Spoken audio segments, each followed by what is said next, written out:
Motorsport to scrap away for second place. RSR, number 14, have done a great job from the back of the field. They're now up to 4th place. The final pit stop and the big question was, could 130 hang on to the finish? And could 92, still in second place, make any impression upon the race leaders? This time at least, they got away with a quicker pit stop. Meanwhile, the race leaders were in and out as Dad handed the final stint to son Craig. And despite gearbox problems, 130 were on a charge and were closing on the second place Racecar.com. Could they pull off the impossible? And on board car 53, we were to witness the impossible as 130 snatched second place with only some 20 minutes of the race to go.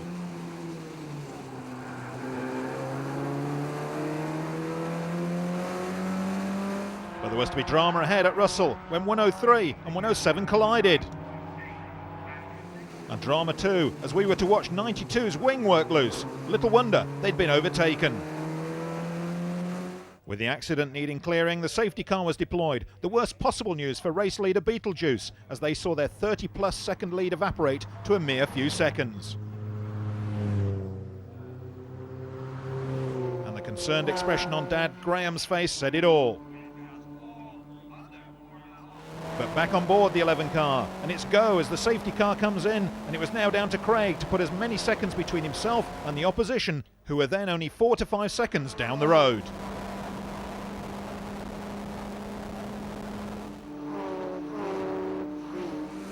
Sadly, just 2 laps later, 130's challenge was effectively over when their gear lever gave up the ghost, allowing 92 to retake second place. RSR were desperately trying to unlap themselves, and clearly the leader needed to stay out of trouble. But into Russell for the last time, and the 11 car of Beetlejuice Racing was almost home. And with the checkered flag in sight, the team took their very first win in this amazing series. And the pit crew plus Dad Graham gave well-deserved applause as Craig headed for Parc Fermé. What a great race this had been. Racecar.com took second, SSJ Motorsport third, Team Sanyong in fourth, Team Highside fifth, Team Honeywell sixth, Martindale Motorsport seventh. Competition is divided into 2 categories. The pure competition section provides the backbone to the event. Late Classic, catering for the most modern cars eligible of pre-1991. Everyone else is pre-19.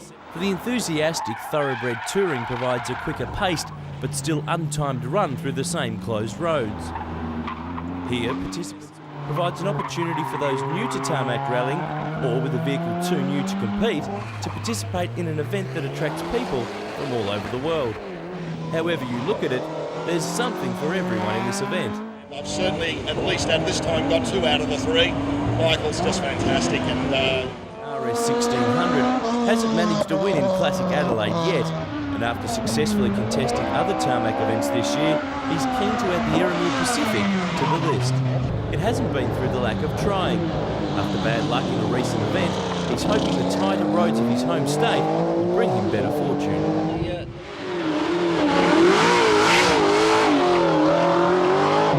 Classic Adelaide is not just about racing for a win.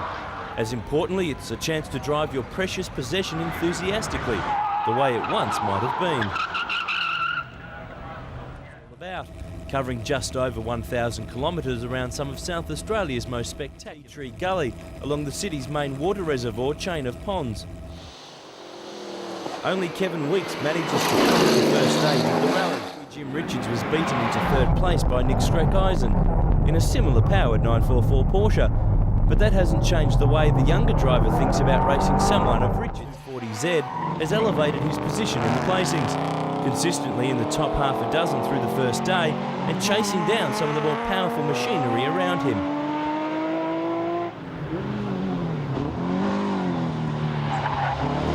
There's also a couple of quick V-dubs. Adam DeBiase racing Herbie's younger brother and leading René Falcourt in what must be the quickest Carmen gear on earth.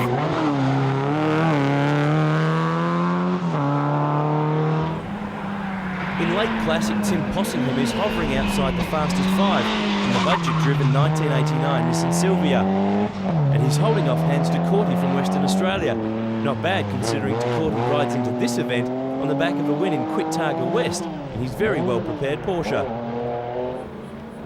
Ian Wilson is not the only yellow TR7 in this event.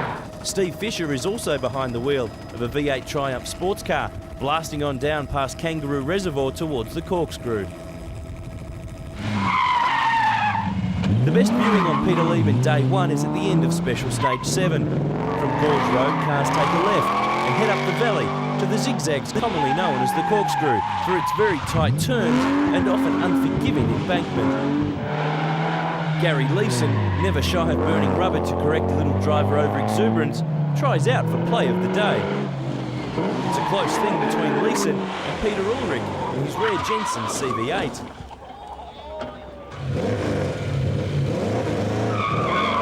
Well, that's before rookie Zach Cordo and his mum arrive on the scene.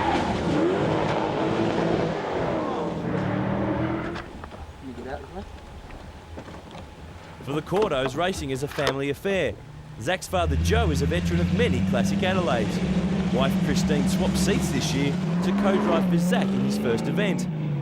It's not long before Dad arrives on the scene, and it's all Christine can do to make sure he doesn't stop to help. So, what went wrong? We were going really well, and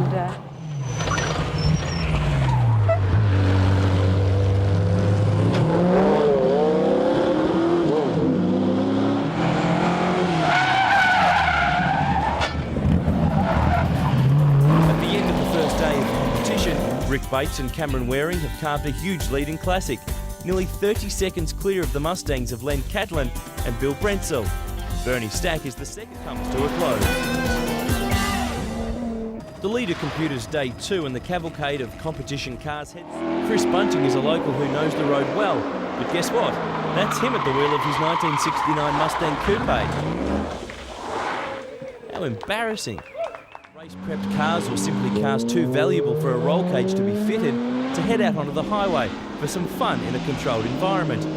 Many, like Paul Vesti, come from the other side of the world, such as wheel spinning.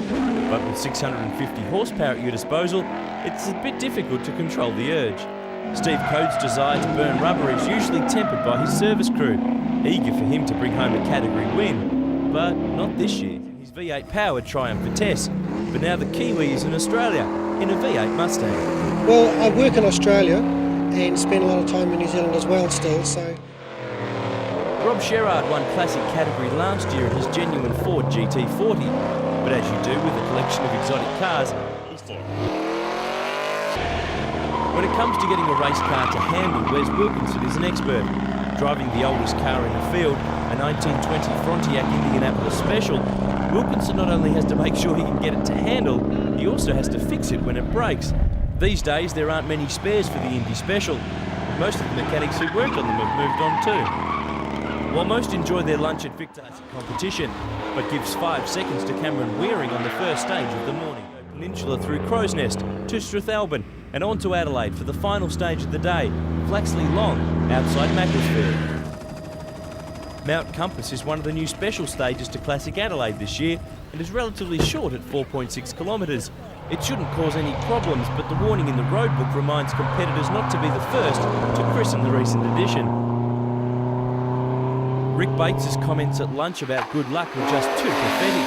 He takes evasive action while passing a slower competitor who has a moment in Special Stage 15. There will be no Classic win for Bates in Britain in 2007.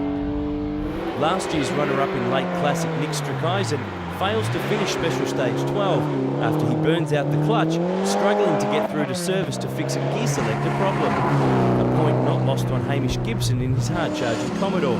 He'll take a position, however it's offered. The problem with this car is a lot of these really good cars in something that's maybe a bit of an underdog. By the end of the leader computer's Day 2, the results look like this. In regularity, the Healey's have it. For the second day in a row, Victorian John Goodall in his 106 leads South Australians Kathy and Bill Gill in their 3000. In Classic, Cameron Wearing has a commanding lead, thanks to the demise of Rick Bates. Another muscle car, Len Catlin, is next best, 50 seconds behind, with V8s dominating the top 3 spots. Bernie Stack is a lone Porsche in 4th spot, while Rene Falke's V-dub Carmen Gear rounds out our fastest 5.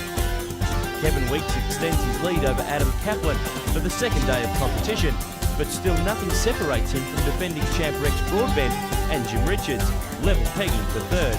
Steve Hoynville hangs on to the 5, 12 seconds.